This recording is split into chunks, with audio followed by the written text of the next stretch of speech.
प्यारे बच्चों, आज हम कक्षा 7 की गणित की वर्कशीट नंबर 21 करेंगे। वर्कशीट नंबर 21 हमारे आसपास की ठोस आकृतियाँ, तो ठोस आकृतियों के बारे में जानेंगे। तो देखिए बच्चों, पिछली वर्कशीट से ये कुछ क्वेश्चन लिए गए हैं, सही गलत बताइए।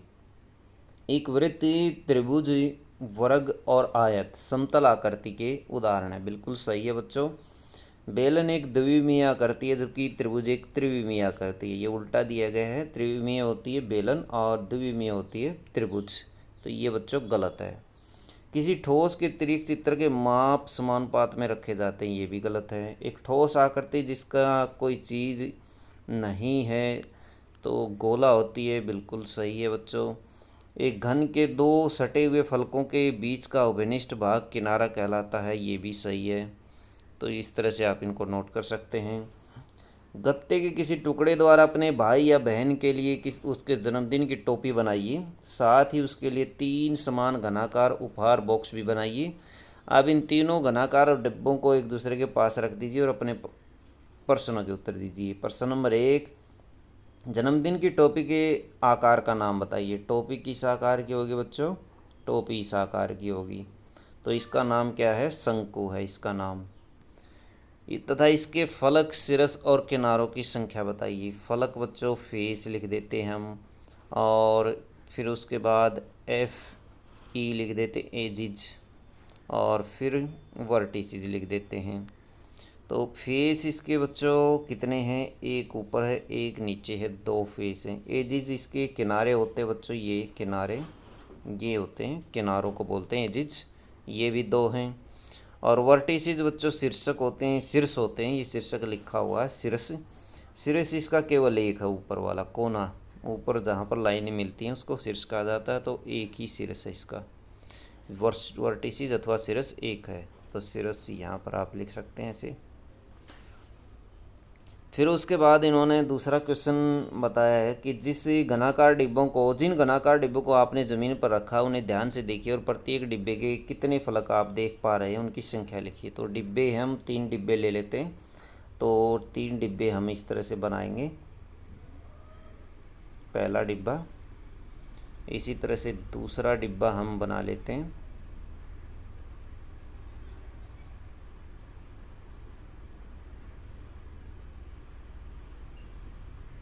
तो ये 3 डिब्बे हमने बना लिए हैं। अब ये तीनों को पास पास हटा करके रखिए। अब देखिए, ये दोनों फेस एक दूसरे से मिल जाएंगे, इसी तरह से ये दोनों फेस एक दूसरे से मिल जाएंगे।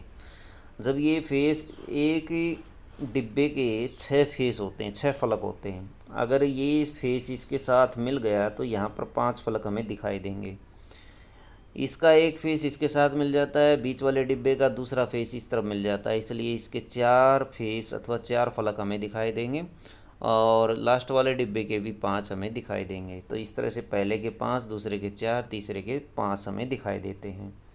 तो इस तरह आप इनको देख सकते हैं।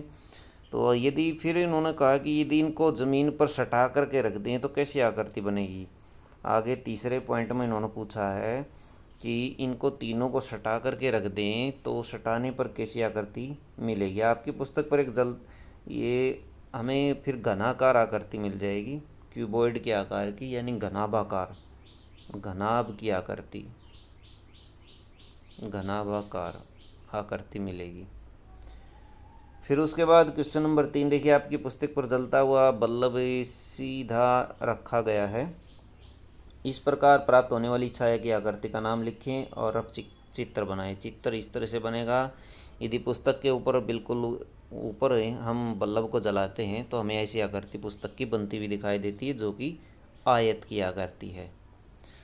उसके बाद देखिए कि चौथे पॉइंट में क्या दिया है, नीचे दिए गए चित्र का पार्श्व और ऊपर का और सामने का चित्र बनाइए। चित्र बनाइए, कार है, कार के पार्श्व का देखिए कैसे बनेगा, पार्श्व का, ऊपर का और सामने का चित्र बनाइए।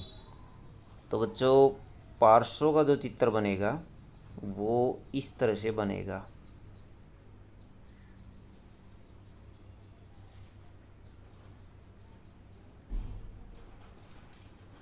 पार्श्व का चित्र इस तरह से दिखाई देगी गाड़ी।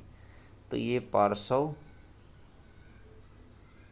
और फ्रंट से किस तरह से दिखाई देगी, फ्रंट से हमें दिखाई देगी केवल सामने का हिस्सा हमें दिखाई देता है। तो सामने के हिस्से में कैसे बना सकते हैं हम इसको, इस तरह से बना सकते हैं। सामने फ्रंट से ऐसे दिखाई देगी हमें फ्रंट से, ये सामने से दिखाई देगी। सामने से रहता हमारा ऊपर से, तो ऊपर से कैसे दिखाई देगी हमें, तो ऊपर से देखने पर हमें कैसा चित्र प्राप्त होगा इसका। ऊपर से यदि हम देखते हैं तो हमें जो गाड़ी है वो इस तरह से नज़र आएगी, इस तरह से बना सकते हैं आप।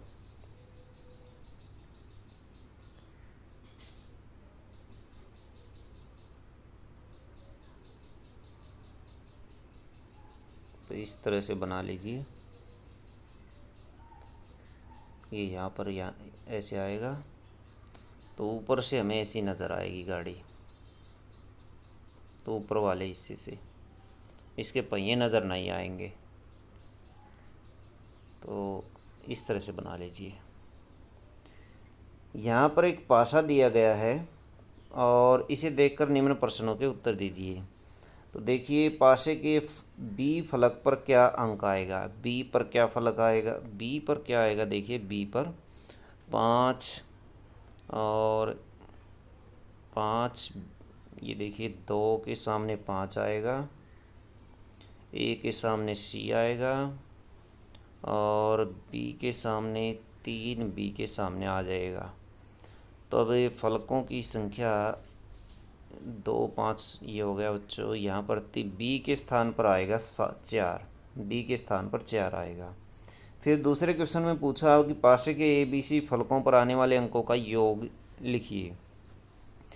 पासे के ए पर आएगा बच्चों, ए पर भी लिख लेते हैं, ए पर आएगा 1 और सी पर आएगा 6। तो इस तरह से लिख लेते हैं, ए बी सी तीनों हो गए।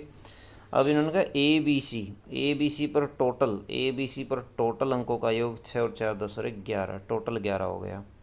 पासे के विपरीत फलकों पर आने वाले अंकों का योग ज्ञात करें। विपरीत फलकों पर, पासे के ए बी सी फलकों पर आने वाले अंकों का योग ज्ञात किया हमने। अब विपरीत फलकों पर आने वाले अंकों का योग ज्ञात करेंगे। विपरीत पर जैसे बच्चों 2 के साथ 5 आएगा 7, विपरीत का हमेशा जोड़ 7 होता है। और 3 के साथ 4 आएगा, ये भी 7 हो गया। 1 के साथ 6 आएगा, 1 और 6, तो टोटल हो गया 7। 3 और 4 2 और 5, इस तरह से टोटल विपरीत का योग हमेशा 7 आएगा। इसका आंसर 7 आएगा। तो बच्चों ये थी आपकी मैथ की वर्कशीट। वीडियो अच्छे लगे तो लाइक करें, हमारे चैनल को सब्सक्राइब करें।